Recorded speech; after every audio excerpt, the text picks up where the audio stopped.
nossa aula agora, né, nossa segunda aula aí de produção de texto, quero que vocês peguem a apostila lá na página 18, né? Apostila não, caderno de atividades, né, de produção de texto, lá na página 18, lá onde diz você é o autor. Então, a proposta 1.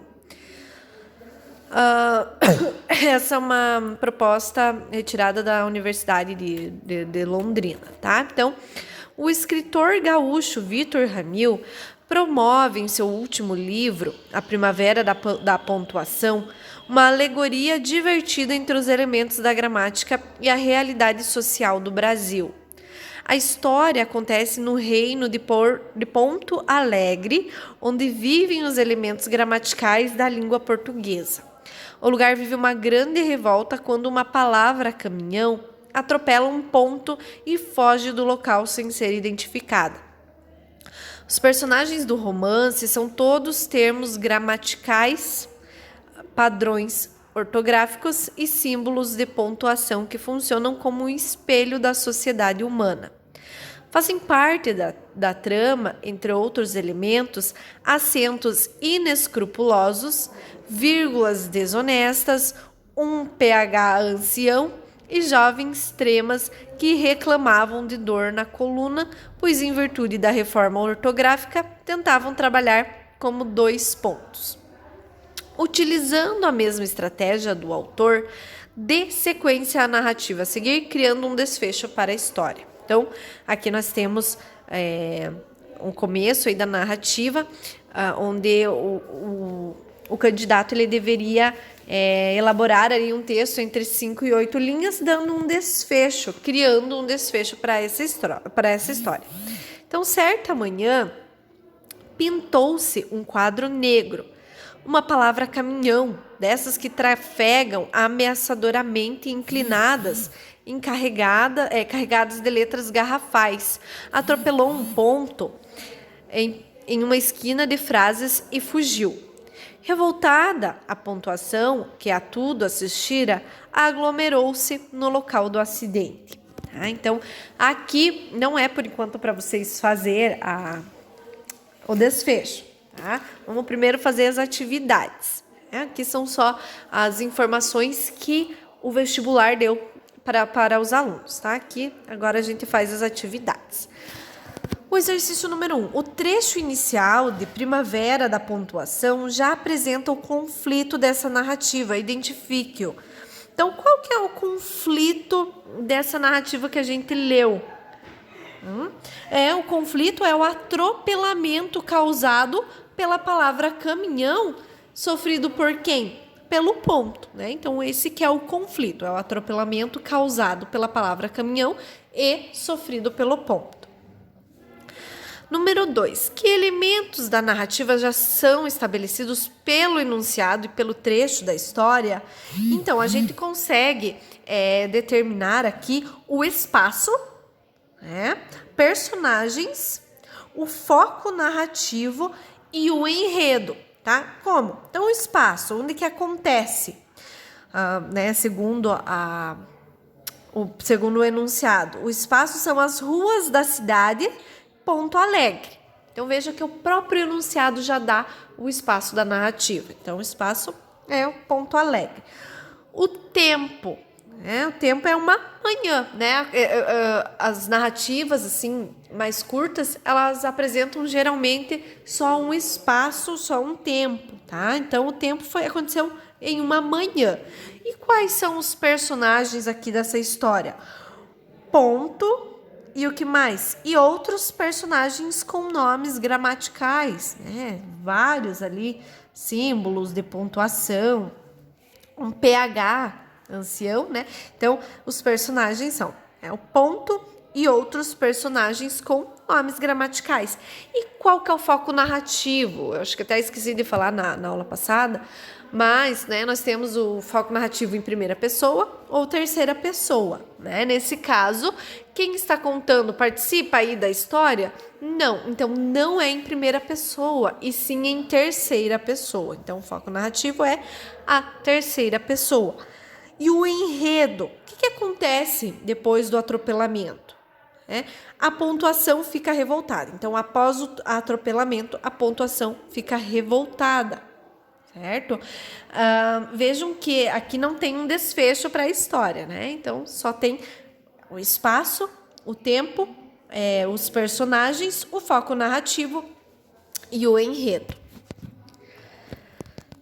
O exercício número 3. Considerando-se a fábula gramatical criada pelo autor, o que vai determinar sua escolha de personagens e as ações que vão dar continuidade a essa história? Então aqui o jogo estabelecido nessa narrativa é de que os personagens fazem o quê? Referência a elementos gramaticais, né? Então o nome dos personagens eles fazem referência a elementos gramaticais. Então o que é preciso que vocês façam? Mesclar ações cotidianas com o universo linguístico, tá? Os personagens também precisam ser descritos com uma característica específica, como acentos inescrupulosos, vírgulas desonestas. Então tem um adjetivo aí junto com esses nomes gramaticais. Tá? Então é isso que vai determinar a escolha de personagens e ações. Tá? Deixa eu só mudar aqui de página. O exercício número 4. O texto que deve ser continuado apresenta diferentes formas verbais. Pintou-se, trafegam, assistira. Quais formas verbais poderão ser utilizadas em sua produção, garantindo a sequência temporal dos fatos? Vejam que o que deve predominar, alunos, é o pretérito perfeito, já que o texto a ser escrito é curto e exige um desfecho para a história iniciada. Então, o pretérito perfeito é o mais indicado aqui para essa história. Número 5. Considerando-se o espaço descrito no início do texto, como a narrativa a ser redigida poderia explorá-lo? Esse espaço pode mudar? Então, aqui é uma resposta pessoal, né? Mas além ali das ruas da cidade, as ações podem levar os personagens, por exemplo, para um hospital ou para uma delegacia.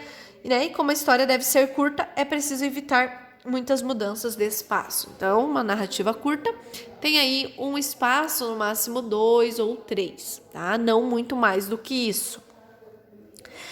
Número 6. Como você imagina o tempo da narrativa? Como você relaciona esse tempo com as próximas ações dos personagens?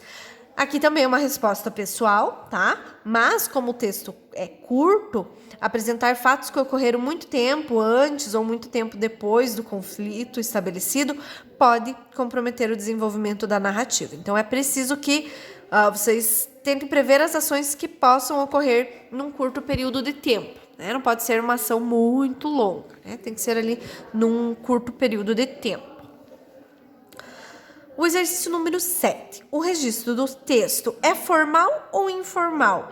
Aqui, gente, nesse trecho que nós lemos, o registro ele é formal, porque há construções típicas da modalidade formal escrita como a ênclise, né? Pintou-se. Temos aí o uso correto da regência, que é a tudo assistir, né? Quem assiste a alguma coisa. Então, tem aí o uso correto da regência verbal. E também o uso do pretérito mais que perfeito, assistira. Então, o que indica que esse trecho aí, ele foi escrito na norma padrão da língua. Então, espera-se que o texto continue na norma padrão da língua também. Tá certo? Número 8. Registre pelo menos 2 ações que você imagina que sejam coerentes com o conflito inicial. Então, o que seria, o que vocês podem colocar aqui que seja coerente, né? Quais ações que seriam coerentes com esse início de narração? Quando 2 pessoas veem uma cena de atropelamento, elas se revoltam. Né? Se aglomeram, né? Um monte de gente vai lá ver, ligam-se, ligado, né, para o atendimento de urgência, né, para uma ambulância, e sempre tem alguém que anota a placa do veículo. Então, isso tudo pode fazer parte da narrativa. Né? Então, depois do acidente, o que aconteceu? As pessoas se aglomeraram, né, para ver o que tinha acontecido, ligaram para a ambulância, alguém anotou a placa do veículo. Então, são coisas coerentes com a história. E a número 9, considerando-se que o início do texto se parece com uma fábula, que desfecho seria possível? Lembrando que fábula é aquele gênero textual que no final da história sempre tem uma lição de moral. Então, considerando que esse texto ele parece ser uma fábula, o desfecho ele pode ser dado com uma lição, né? Ou seja, com uma apresentação de uma moral, dado o caráter didático desse gênero, tá? Então, agora, gente, depois de a gente fazer essas atividades, vocês vão produzir aí o final dessa história, o desfecho da história, seguindo aí as atividades que a gente fez na página 18 e 19, tá certo? Espero que vocês tenham compreendido o conteúdo e qualquer coisa eu estou à disposição. Qualquer coisa me chame que eu ajudo vocês, tá bom, alunos? Até a próxima semana. Tchau!